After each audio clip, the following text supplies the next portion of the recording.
jungles of New Guinea,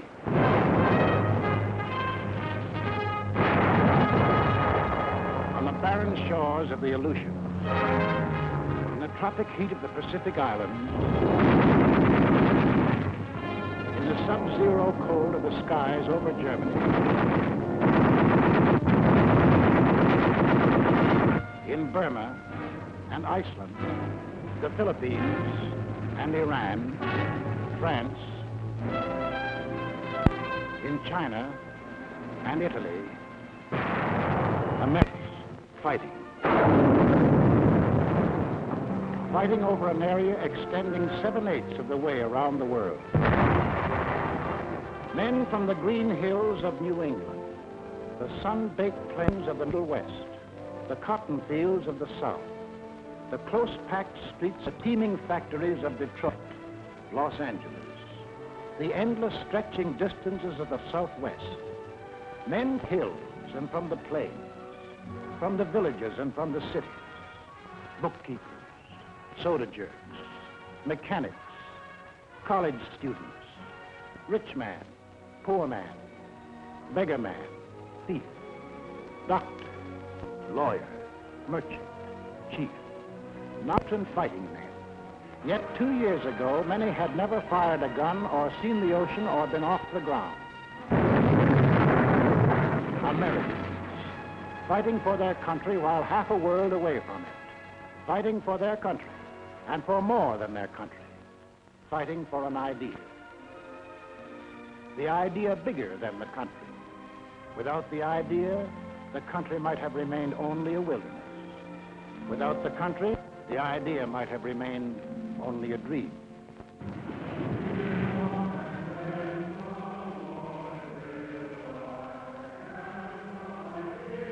Over this ocean, 1607, Jamestown. 1620, Plymouth Rock. Here was America, the sea, the sky, the virgin continent. We came in search of freedom, facing unknown dangers rather than bend the knee or bow to tyranny. Out of the native oak and pine, we built a house, a church, a watchtower. We cleared a field, and there grew up a colony of free citizens. We carved new states out of the green wilderness: Virginia, Massachusetts, Rhode Island, Carolina. Then came the first test in the defense of that liberty. 1775, Lexington. Our leaders spoke our deepest needs. Colonists are by the law of nature free-born, as indeed all men are. It is the right of the people to alter or abolish it, and to institute new government. These are the times that try men's souls. But as for me, give me liberty, or give me death. In the midst of battle, it happened. The idea grew. The idea took form. Something new was expressed by men, a new and revolutionary doctrine, the greatest creative force in human relations. All men are created equal. All men are entitled to the blessings of life, liberty, and the pursuit of happiness. That's the goal we set for ourselves. Defeat meant hanging. Victory meant a world in which Americans rule themselves. 1777, Valley Forge. We fought and froze, suffered and died. For what? For the future freedom of all Americans. A few of us doubted and despaired. Most of us prayed and endured all. 1781. Now we were a free, independent nation. The new idea had won its first test. Now to pass it on to future Americans. The Constitution, the sacred charter of we the people. The blood and sweat of we the people. The life, liberty, and happiness of we the people. The people were to rule, not some of the people, not the best people or the worst, not the rich people or the poor, but people, all the people.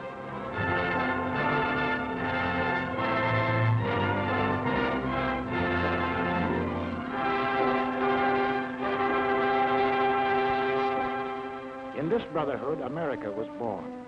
One nation, indivisible, with liberty and justice for all. We began as 13 states along the Atlantic seaboard. We pushed across the Alleghenies, the Ohio River, the Mississippi, the last far range of the distant Rockies. We carried freedom with us. No aristocratic classes here, no kings, no nobles or princes, no state church, no courts, no parasites, no divine right of man to rule man. Here, humanity was making a clean, fresh start from scratch.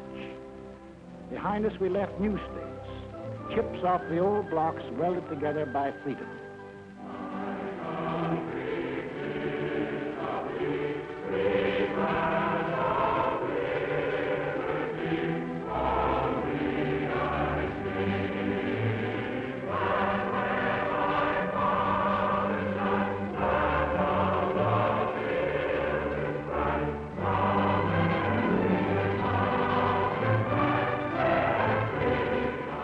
Until finally we were one nation, a land of hope and opportunity that had arisen out of a skeptical world. A light was shining, freedom's light. From every country and every clime, men saw that light and turned their faces toward it. Give me your tired, your poor, your huddled masses yearning to breathe free, the wretched refuse of your teeming shore. Send these, the homeless, tempest-tossed, to me. I lift my lamp beside the golden door. As strangers to one another, we came and built a country, and the country built us into Americans. The man of old nations was poured out to build the new. The sweat of our first settlers, the English, the Scotch, the Dutch, building the workshop of New England, of the Italian in the sulfur mines of Louisiana, of the Frenchman and the Swiss in the vineyards of California and New York State, of the Dane, the Norwegian, the Swede, seeding the good earth to make the Midwest bloom with grain, of the Pole and the Welshman, of the Negro harvesting cotton in the hot southern sun, of the Spaniard, the first to roam the great Southwest, of the Mexican in the oil fields of Texas and on the ranches of New Mexico, of the Greek and the Portuguese harvesting the crop the ocean yields, of the German with his technical skill, of the Hungarian and the Russian, of the Irish, Slav, and the Chinese working side by side. The sweat of Americans, and a great nation was built.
Of the men of all nations built America, and the blood.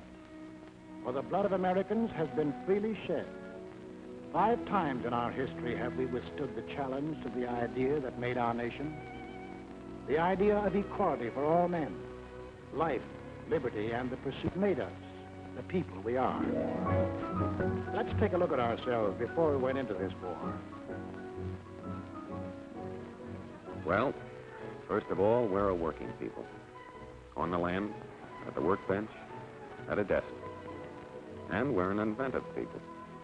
The lightning rod, cotton gin, the telegraph, the blessed anesthesia of ether, the rotary printing press, the telephone, electric welding, the incandescent lamp, the submarine, the steam turbine, the motor-driven airplane, the X-ray tube, the gyroscope compass, the sewing machine, television.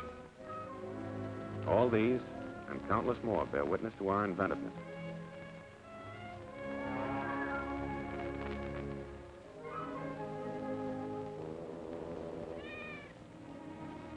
And this inventiveness and enterprise, plus our hard-won democratic ideal of the greatest good for the greatest number, created for the average man the highest standard of living in the world. 32.5 million registered automobiles, 2/3 of all the automobiles there are in the entire world. We demand the highest standards in sanitation, purity of food, medical care. Our hospitals are models for the world to copy. We want the best for the average man, woman, or child, particularly child. We have reduced the hazard of being born. From then on, we protect, foster, and generally spoil the majority of our children. But it doesn't seem to hurt them much. They go to school, all kinds of schools, to kindergarten, public schools, private schools, trade schools, high schools, to 25,000 high schools, and to college. In the last war, 20% of all the men in the armed forces had been to high school or college. In this war, 63%. We're a great 2 weeks vacation people. We hunt, and we fish. Up north, down south, back east, out west. When the season opens, we hunt and fish. And we're a sports-loving people.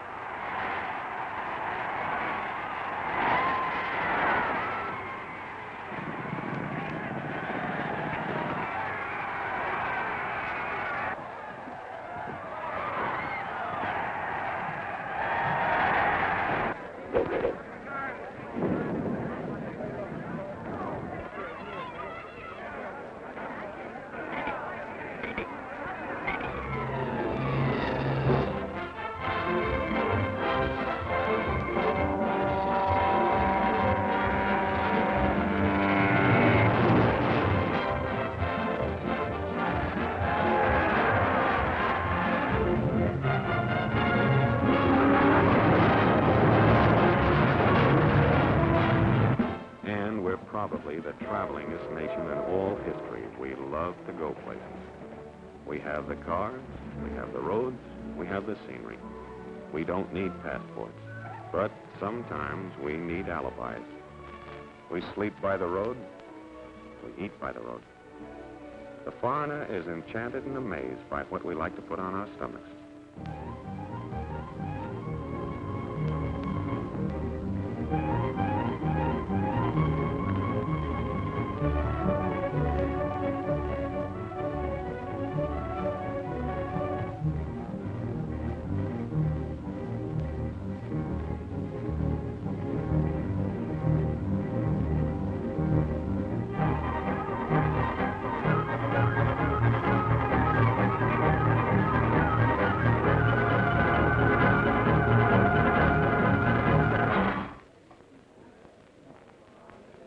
We're a great joining people. We join clubs, fraternities, unions, federations.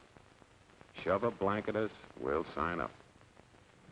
Radios, we have one in the living room. When you think of refreshment, think of the dining room, the bedroom, the bathroom, in our cars, and in case of acid indigestion, in our hands, and up our sleeves. Does your cigarette taste different lately? Music, we couldn't be without it.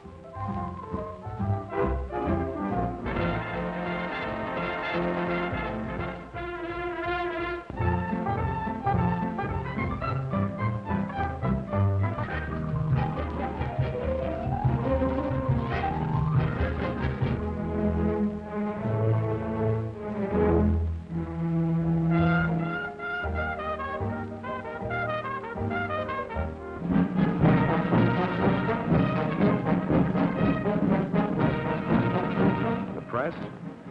Yes, it's the biggest, but most important, it's the freest on earth. Over 12,000 newspapers of all shades of opinion, books on every conceivable subject, and more than 6,000 different magazines, not counting the comics. Churches, we have every denomination on earth. 60 million of us regularly attend, and no one dares tell us which one to go to. We elect our own neighbors to govern us. We believe in individual enterprise and opportunity for men and women alike. We make mistakes. We see the results.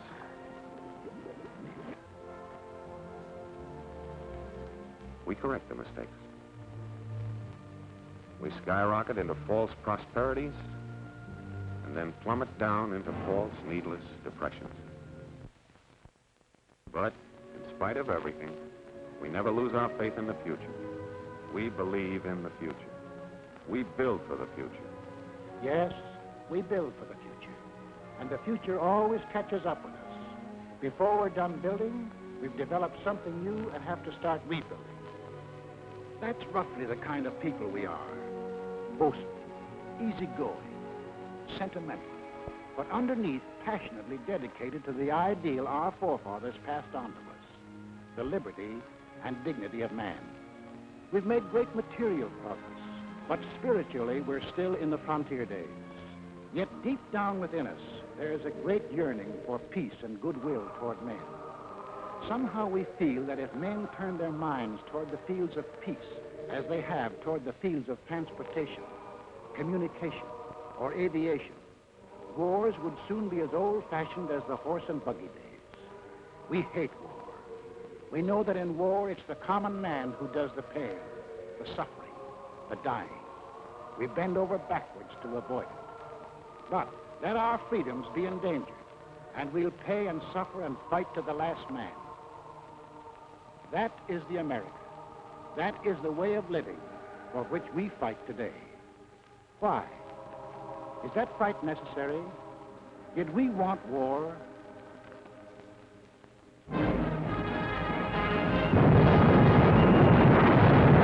In 1917, before most of you fighting men were born, our fathers fought the First World War to make the world safe for democracy, for the common man.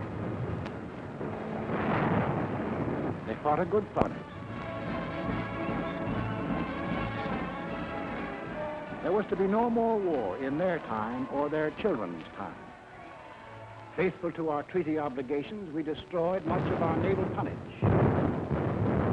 Our army went on a reducing diet until it became little more than a skeleton. For us, war was to be outlawed. For us, Europe was far away. And as for Asia, well, that was really out of this world, where everything looked like it was torn from the National Geographic. Yet, in this remote spot in Asia, in 1931, while most of you were playing ball in the sandlots, this war started. Without warning, Japan invaded Manchuria.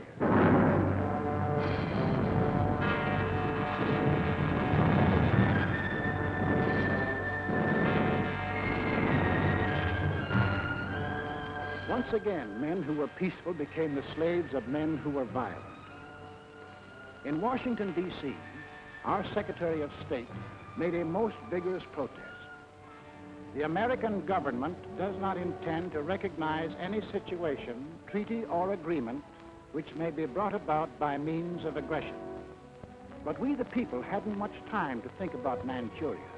We were wrestling with the worst depression in our history. Some of us were out of jobs. Some of us stood in bread lines. Some of us suffered homemade aggression. Some of us were choked with dust. Some of us had no place to go. 2 years later, in 1933, while most of you were graduating from high school, we read that a funny little man called Hitler had come into power in Germany.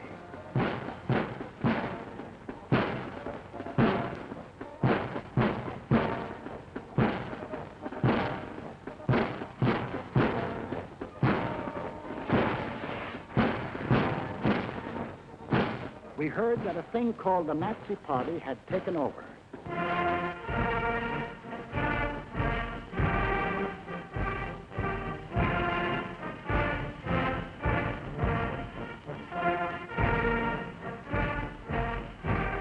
Today we rule Germany. Tomorrow, the world. What kind of talk was that? It must be only hot air. In 1935, about the time you had your first date, we read that strutting Mussolini had attacked far-off Ethiopia.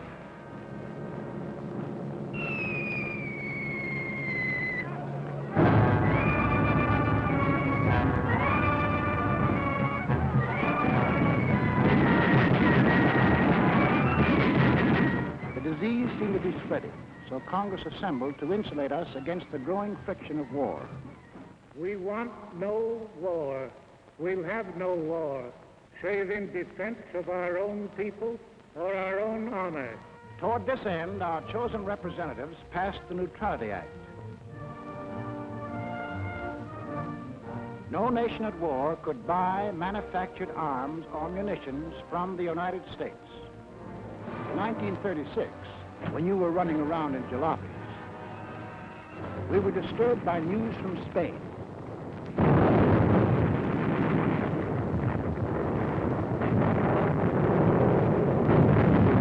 In our newsreels, we saw German and Italian air forces and armies fighting in Spain and wondered what they were doing there.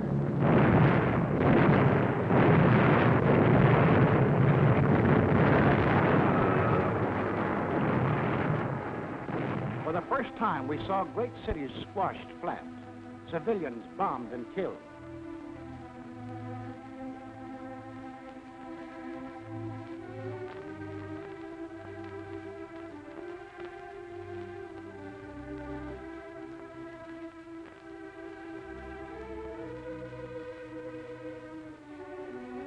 In November 1936, the American Institute of Public Opinion, known as the Gallup Poll, asked a representative cross-section of American people, if another war develops in Europe, should America take part again? No. 95%.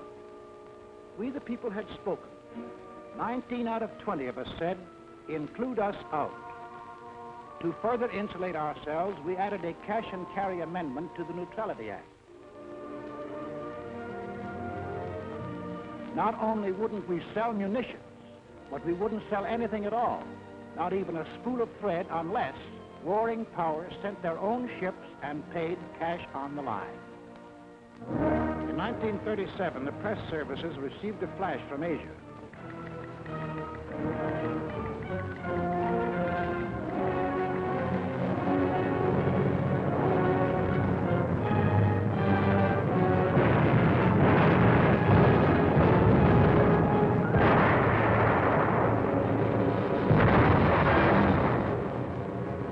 The Japs were turning Asia into a slaughterhouse.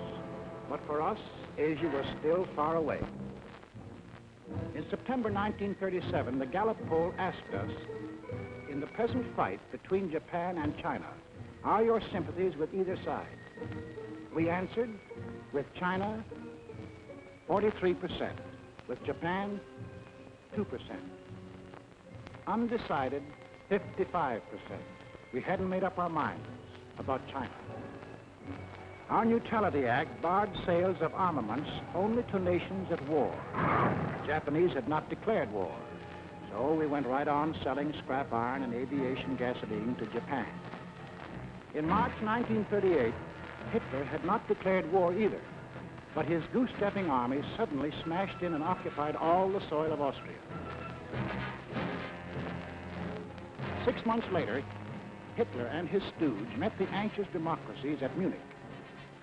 Hitler promised peace in our time if Britain and France would give him that part of Czechoslovakia known as the Sudetenland.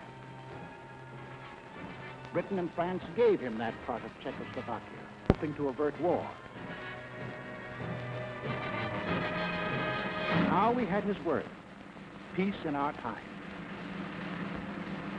At home, we began to hear strange headlines.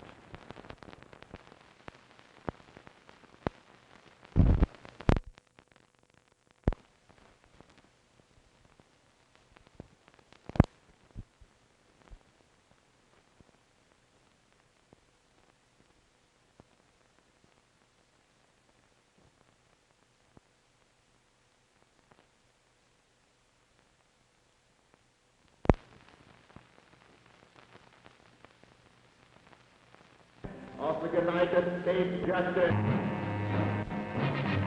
We read that the Tokyo Diet was appropriating tremendous sums, converting Japan into one vast munitions plant.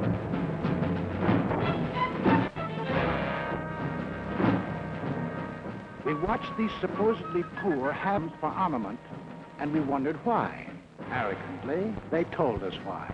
They had declared war on us long before the shooting started. We have actually been at war since the day when we lifted the flag of our revolution, the democratic world. The Germans are noble and unique men, to whom the earth was given by the top God.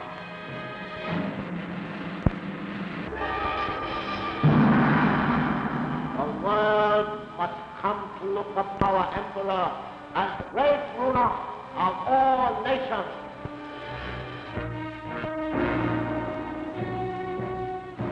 When the people of these elected to follow their leaders, Death Incorporated, they organized to personal freedom, equality of man, freedom of speech,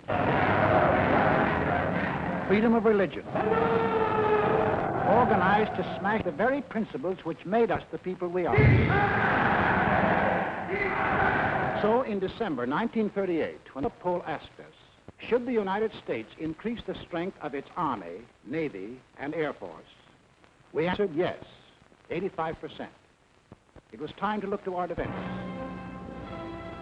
Gentlemen, the Military Affairs Committee of the United States House of Representatives for the purpose of considering national defense.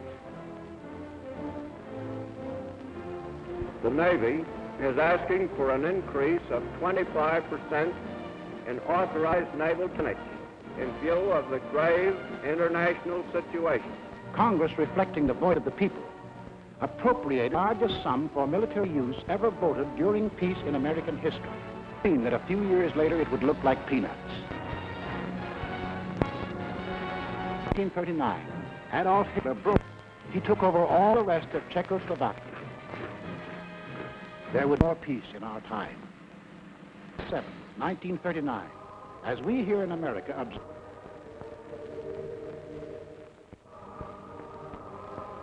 Mussolini and paper extra for Italy attacks Albania.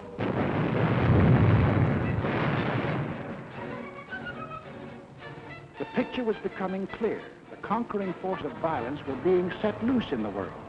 Where would they stop? In a last desperate effort to avert a world war, President Roosevelt, as a neutral, sent messages to Hitler and Mussolini, asking their promise to respect the independence of 30 free countries. To Adolf Hitler, this message was a huge joke as he repeated the names to a jeering Reichstag. Sweden, Denmark, Niederlande, Belgien, Großbritannien, Irland, Frankreich, Portugal, Spanien, die Schweiz, Liechtenstein, Luxemburg, Polen, Ungarn, Rumänien, Jugoslawien, Russland, Bulgarien, Türkei, Arabien, Syrien, Palästina, Ägypten. This was the only answer the president received. On September the 1st, 1939, the Nazi army smashed into Poland.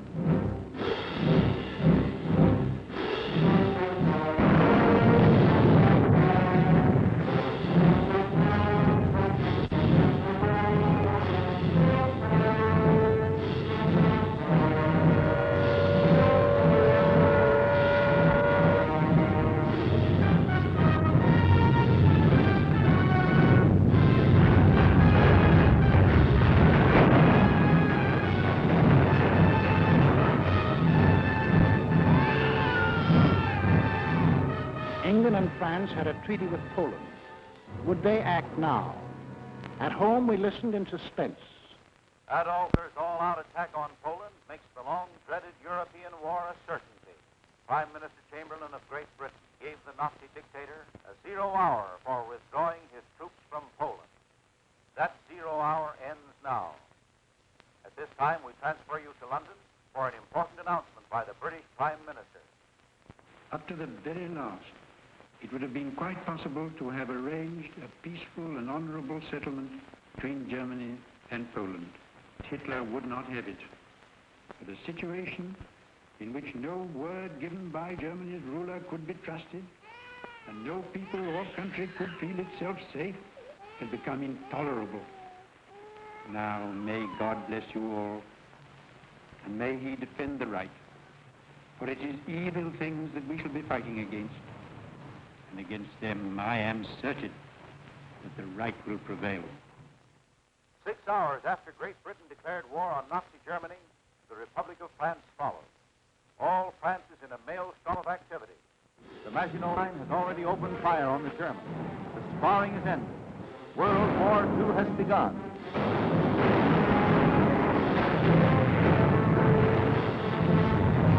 At home, we were asked, what country is in this war? 82%. We Americans had it. Also, we began to fear that this war was going to concern us. President Roosevelt called a special session of Congress to reconsider the embargo against selling munitions. I have asked the Congress to reassemble in extraordinary in order that it may consider and act on changes in our neutrality law.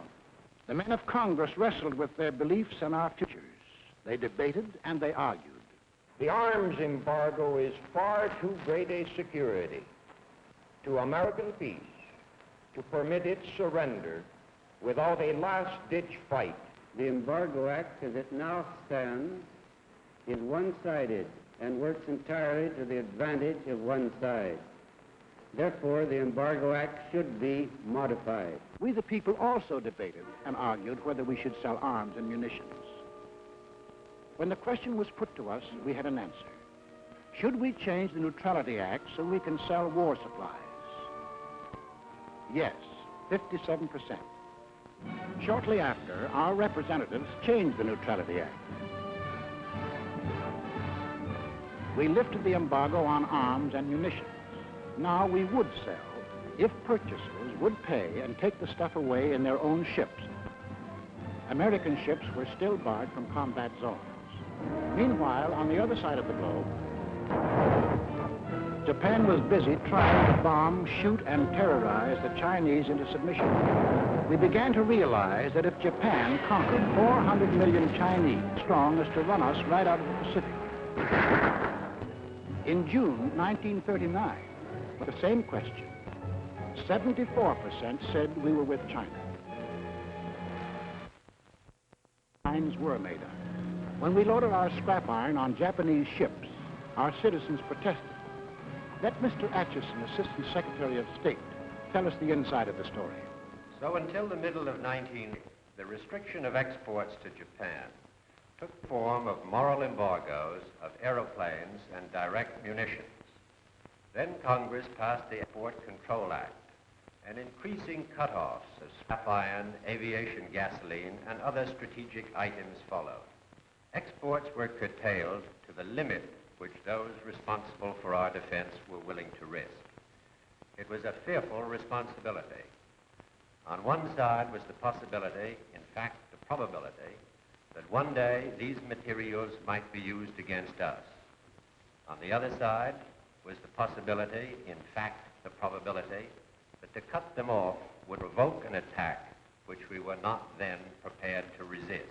Finally, in the summer of 1941, as it became clear that Japan was turning her back upon every possibility of reconciliation and adjustment, and was determined upon her great gamble of conquest, all exports ceased. On April 9, 1940, the leaders of Nazi Germany shifted their war machine into high gear. They overran into Denmark. They smashed into Norway. On May the 10th, 1940, they blitzed into Holland and Belgium. The Nazis are marching ahead at the fastest speed a conquering army has moved in all history. All roads in France are choked with slow-moving masses of refugees. Nazi Stuka dive bombers are strafing and bombing thousands of helpless women and children. Mr. Keltonborn. Good evening, everybody. Tonight, it seems clearly apparent that the first great phase of the war in the West has been won by Germany.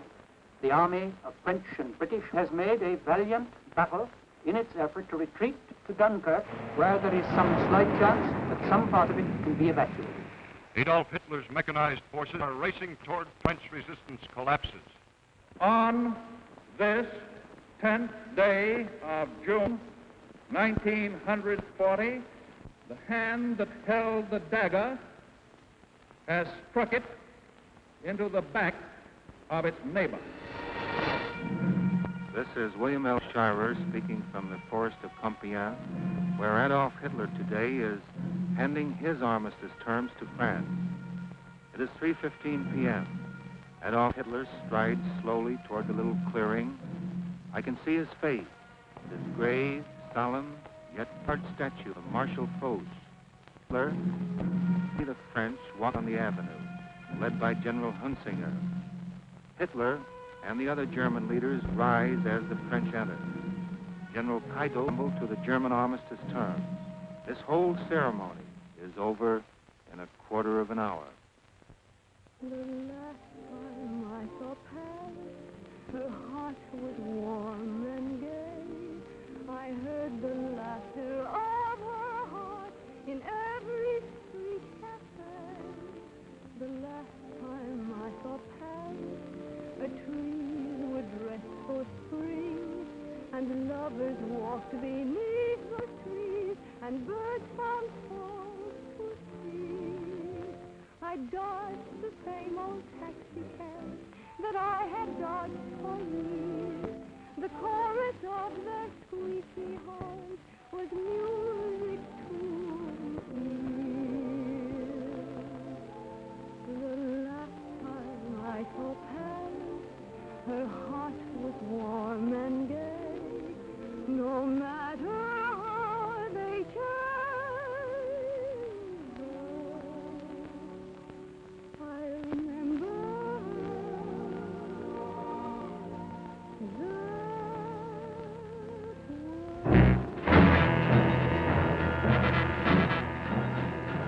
The conquering army now stood on the shores of the Atlantic.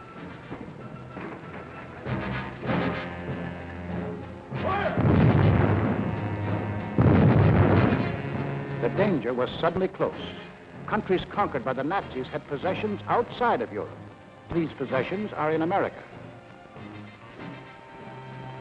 Would the Nazis demand the French naval units at Martinique? Would the Nazis move into the Dutch oil fields at Curacao?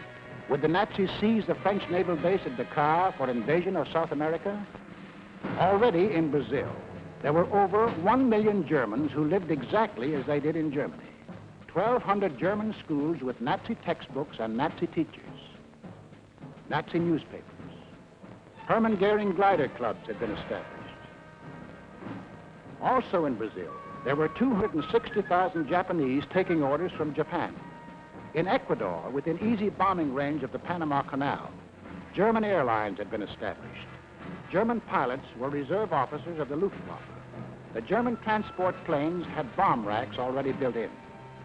In Argentina, German athletic clubs similar to the Hitler Youth Movement had been organized exclusively for Germans. Here was a fifth column ready to take over. In Havana, we met with 20 other American republics. There must not be a shadow of a doubt anywhere as to the determination of the American nations not to permit the invasion of their hemisphere by the armed forces of any power or any possible combination of powers. 20 American nations stood firm. The Americas would not allow any European colony in this hemisphere to be transferred to a non-American power. We said, keep out. We meant it. We must increase production facilities for everything needed for the Army and Navy for national defense. I believe that this nation should plan at this time a program that will provide us with 50,000 military and naval planes. To protect our shores, we authorized construction of a two-ocean navy, the greatest the world has ever known. At least it would be the greatest navy when completed in 1944. But then, in 1940, it was only a paper navy. Our fighting forces at that time consisted of an army of 187,000 men, a navy of 120,000, And this dot was the Air Corps, 22,387 strong. All told, 330,000 men. We had makeshift supplies, makeshift equipment, stovepipes for cannon, bags of flour for bombs, and trucks were labeled tanks.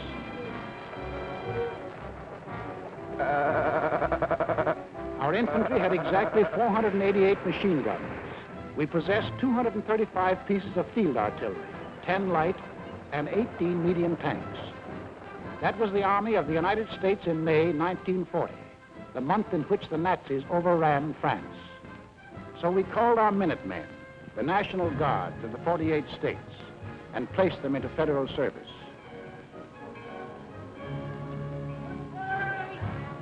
And most important, Congress passed the Selective Service Act. For the first time in our history, we began mobilizing an army while still at peace. The first number is serial number 158. This is the Army, Mr. Jones. No private room or telephone. You had your breakfast in there before, but you won't have it there anymore. The second number, which has just been drawn, is 192. This is the Army, Mr. Green. We like the barracks nice and clean.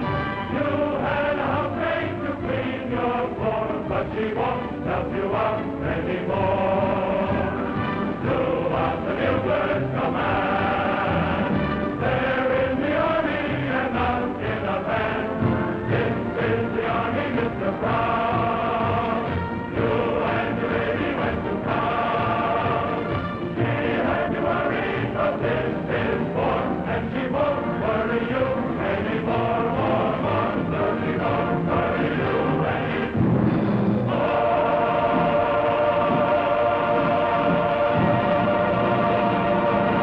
It wasn't too soon. Time was running out. The Nazis had begun their shattering blitz on Britain. Hello, America. This is Edward Murrow speaking from London. There were more German planes over the coast of Britain today than at any time since the war began. Anti-aircraft guns were in action along the southeast coast today.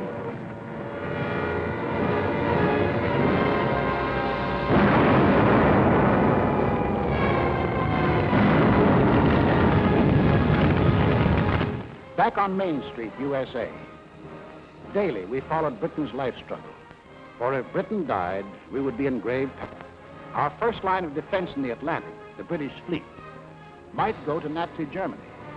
We would be unprotected, our shores, our people, our homes endangered. Britain must not fall. In our harbors, idle and rotting, lay ancient destroyers. They had been built for World War I, but this was World War II, and this gave us an idea. 50 tired, over-aged destroyers were revitalized, transferred to Great Britain. In return, we acquired further protection of our shores. We received a chain of bases stretching from Newfoundland to British Guiana. These bases threw a steel wall around the Caribbean. These bases gave new safety to the Panama Canal. It was now clear to the aggressors that we were conscious of the threat they represented to our country. Mr. Berle, Assistant Secretary of State, will tell us how they got together and tried to scare us off. From 1936 on, it became increasingly clear to the world that Germany, Italy, and Japan were pursuing a common pattern of aggression, both in Europe and in the Far East. On September 27, 1940, these three powers signed the so-called Pact of Berlin, or Tripartite Pact, a treaty of far-reaching alliance.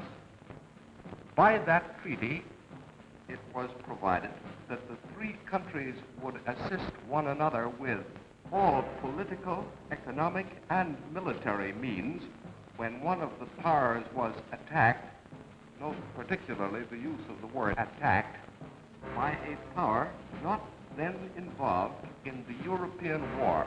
or in the Chinese-Japan plate. The last of these provisions was aimed directly at the United States. Tokyo celebrates.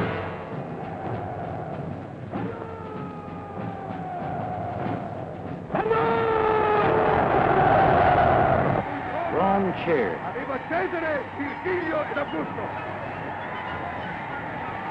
Berlin hiled itself forth. It was clear now that the three Axis countries definitely stood against us. More anxious than ever, we watched the life and death struggle for the possession of the skies over Britain.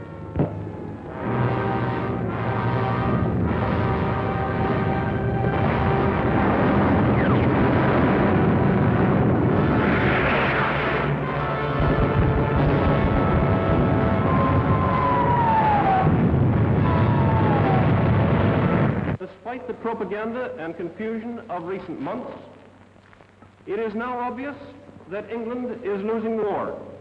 England will not only survive, England will win.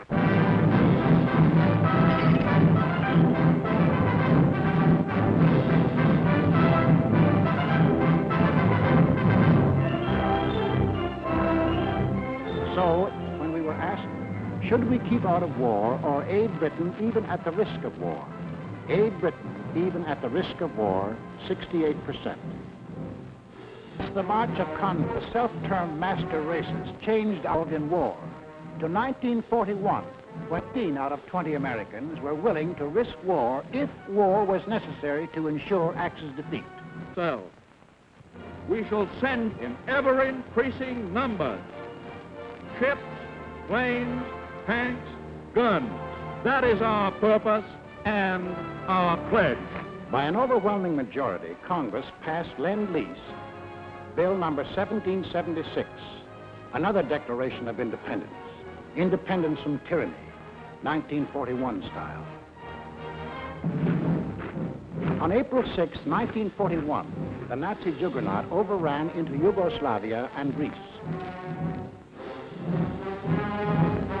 On June the 22nd, 1941, the success-crazy Nazis took their longest step toward world conquest. Without any declaration of war, they blitzed into Russia.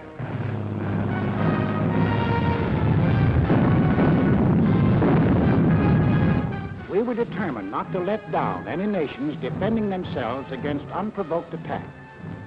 So we extended Lend-Lease to these new victims. Now, the Lend-Lease products of our factories were being unloaded in the bomb ports of Great Britain, at the Red Sea ports for the British in Africa. Lend-Lease was being hauled over the Burma Road to China. Lend-Lease was piling up in Murmansk and Iran for Russia. Why did we supply war materials to the countries defending themselves against Axis aggression? Was it our natural sympathies for people unwilling to lose their freedom? Was it our ancient antagonism to conquerors imposing their rule on others by force? Yes, partly. But principally, it was because the American people had become certain that they were on the list of free nations to be conquered. Two worlds are in conflict, two philosophies of life. One of these two worlds must break asunder.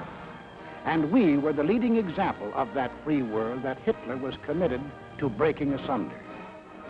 What would have been our defensive position if the aggressors had succeeded in conquering Britain, Russia, and China?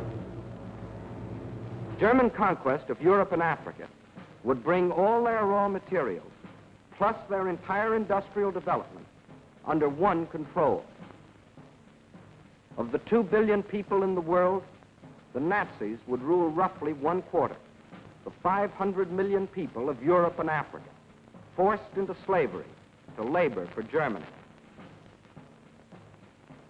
German conquest of Russia would add the vast raw materials and the production facilities of another of the world's industrial areas. And of those people, another 200 million would be added to the Nazi labor pile. Japanese conquest of the Orient would pour into their factory the almost unlimited resources of that area. And of the peoples of the earth, 1,000 million would come under their rule. slaves for their industrial machines. We in North and South America would be left with the raw materials of 3/10 of the Earth's surface against the Axis with the resources of 7/10. We would have one industrial region against their 3 industrial regions. We would have 1/8 of the world's population against their 7/8. If we, together with the other nations of North and South America, could mobilize 30 million fully equipped men, the Axis could mobilize 200 us and virtually 10 times stronger than ourselves. These are the reasons that led us, the American people, to change the Neutrality Act, to send aid to Britain, to Russia, to China, to make ourselves the arsenal of democracy. These are the reasons why now the first American troops set forth into the Atlantic to occupy new bases in Greenland and Iceland with the consent of their local governments. In our hands, bases of defense. In Nazi hands, bases of offense.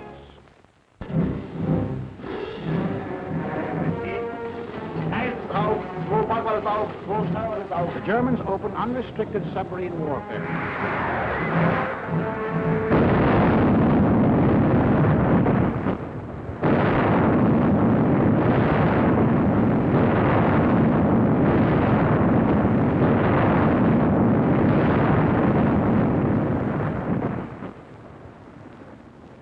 If today our Navy should make secure the seas for the delivery of our munitions to Great Britain, it will render as great a service to our country and to the preservation of American freedom as it has ever rendered in all its glorious history. We want those cargoes protected. An aroused Congress repealed the entire Neutrality Act. We armed our merchants, and for the first time, they steamed into combat zones to deliver Lend-Lease. While this was going on in the Atlantic, the Japs, by a so-called agreement with the puppet government of defeated France, moved in on Indochina.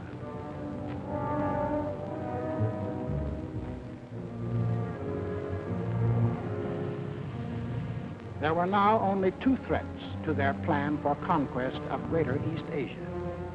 First was their northern neighbor, Russia, the only military power within striking distance of Japan. The Nazis were taking care of Russia. The second threat to Japanese conquest was us. Japanese southward expansion was too dangerous to attempt with our bases still standing in the Philippines and our supply lines open to Wake, to Midway, and to Hawaii. We were in their way. We had to be removed. But in the Japanese way. Off to Washington went Special Ambassador Curacao on what the Japs said was a mission of peace, but carefully synchronized with his department of a Jap task force under sealed orders, not on a mission of peace. On November 14th, Mr. Curacao arrived in San Francisco, smiling his toothy smile as he sang the old song of Japanese friendship. The Japanese were a peace-loving people. Their whole policy was devoted to the establishment of permanent peace in Asia. Our aid to China was delaying the establishment of that peace. Our refusal to sell them oil and scrap was interfering with the establishment of that peace. Our objections to their taking over the East Indies, Greater East Asia, was an interruption in the establishment of that peace. All they wanted was peace.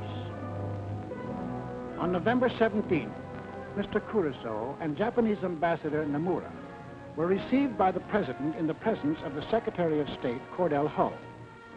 It very quickly became clear that the Japanese had brought no new proposals and that the Japanese intended to continue their campaign to conquer China and all East Asia.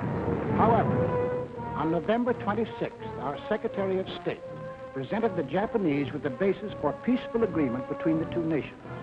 The proposal was forwarded to Tokyo. The Japs had to stall for time, but only a short time. The task force was nearing its goal. Sunday, December 7th, 1941.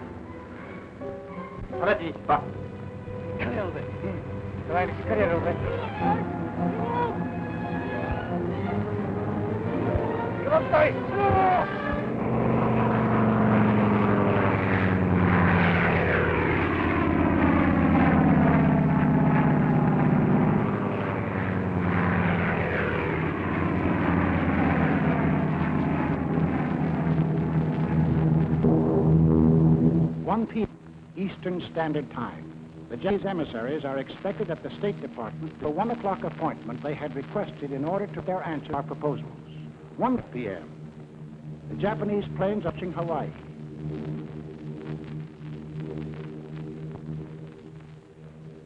One 10 p.m.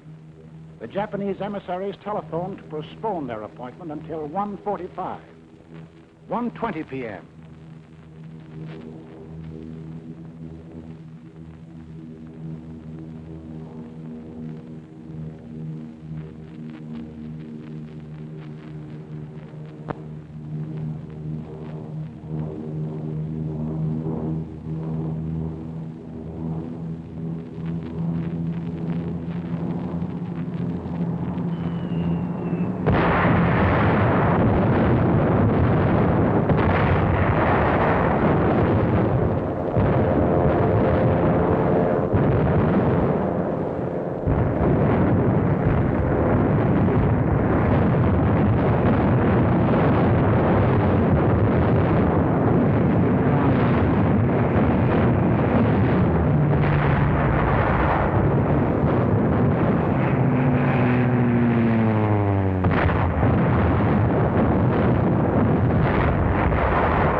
The Japanese envoys, smiling and correct, arrive at the State Department.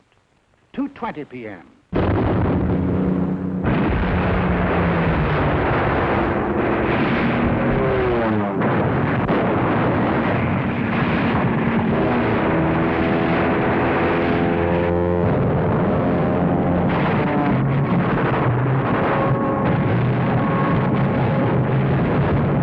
Japanese planes had been sowing death and destruction for an hour on American outposts in the Pacific when the Japanese envoys presented a memorandum to Mr. Hull. Here is the memorandum presented to me. As you can see, it is quite a lengthy document.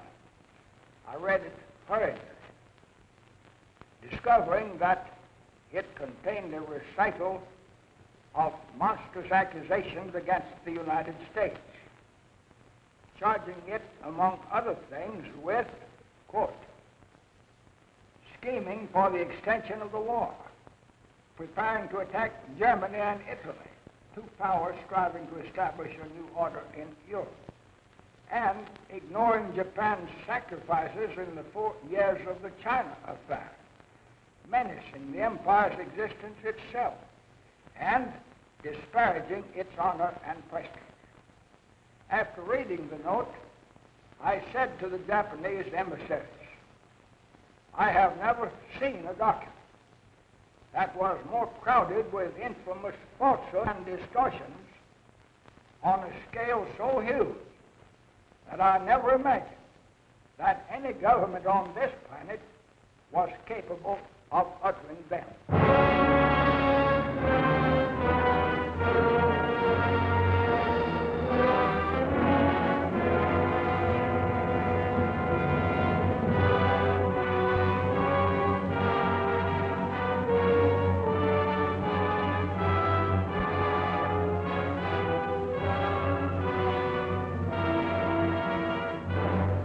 I ask that the Congress declare the unprovoked and dastardly attack by Japan on Sunday, December 7, 1941, a state of war has existed between the United and the Japanese Emperor.